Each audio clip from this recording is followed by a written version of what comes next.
In this video, I want to share with you a SaaS product that does $24,000 a month in recurring revenue, and it does so in what is a really competitive space with tons of free alternatives. And so I want to make this video as an inspirational one for you so you can learn from other successful founders. I want to share the lessons that this founder has learned with you, so let's dive right into it here. So let's first take a look at what the SaaS is all about. It's called Simple Analytics, and it's a privacy-first Google Analytics alternative.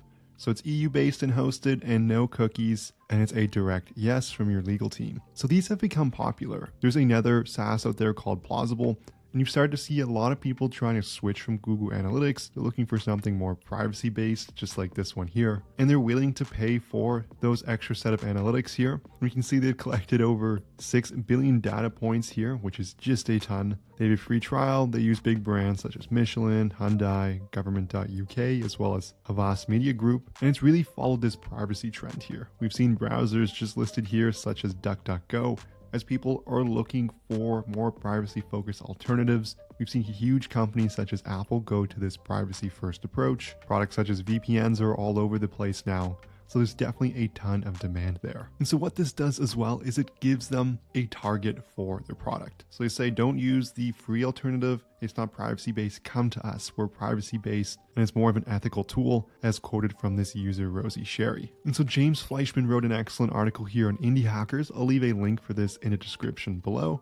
But let's go over some of the lessons that the founder learned here. So the founder's name is Aaron Brands, and they left their first business to join Simple Analytics. And one of the first lessons here is there are 4 different reasons why you can increase the chances to the success of a SaaS product. So the first one is it B2B. You want to make sure it's business to business here. They can justify higher expenses. You don't need as many of them as you do for just B2C. The second reason is there a competitor in the space that is also doing well? This is idea validation there to show that people are already paying for the service. The third one is, can you find an angle to outdo this competitor? You want to make sure you can actually find one, as if you're just copying and pasting the same thing, following the same strategies, you're just going to be that second best player.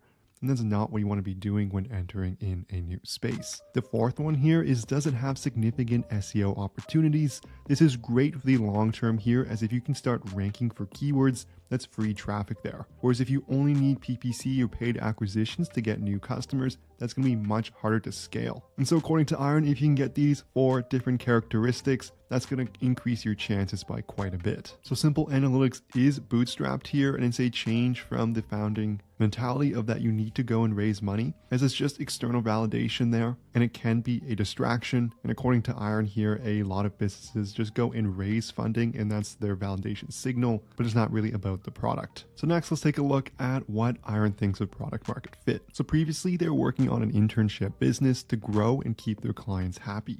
They constantly needed to grind and convince users to start using the product. But the complete opposite of that was true for Simple Analytics. People loved it. They would tell other people about it, and they were growing organically. New users just flow through their onboarding and self-serve sign up, and it's something they've never experienced before. And for them, product market fit, or PMF, was a feeling. You can feel it when it's there, especially if you have experience with not having it. And it really feels like grinding versus flowing. This is truly in line with Mark Andreessen's description of product market fit. If you don't have it, it's like rolling a boulder up a hill, but if you do, it's rolling down the hill by itself. It's so much easier to acquire customers, get them to convert, and everything just feels easier. For Aaron, when he's starting as well, he's always looking for relevant terms in the future, as they want to make sure they can rank in a specific market, as that gives them long-term growth opportunities. And working on SEO has gotten them from 1,000 to almost 7,000 monthly visitors from Google in the course of the last year. And Aaron's strategy is to keep it very simple.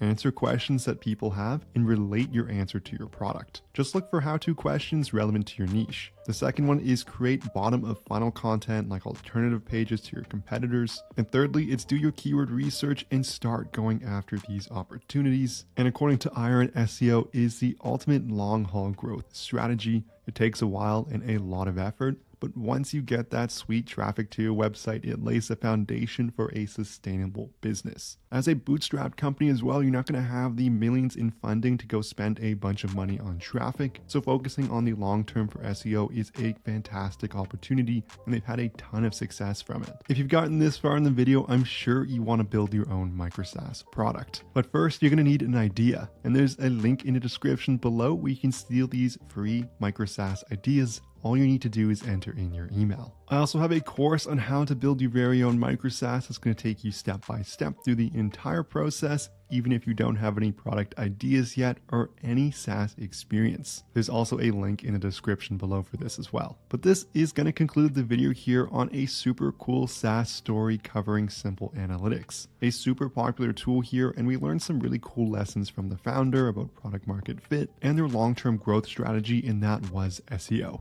If you enjoy this type of content, smash that like and subscribe button below. If you have any questions, leave a comment, but thank you so much for watching, and I'll see you in the next video.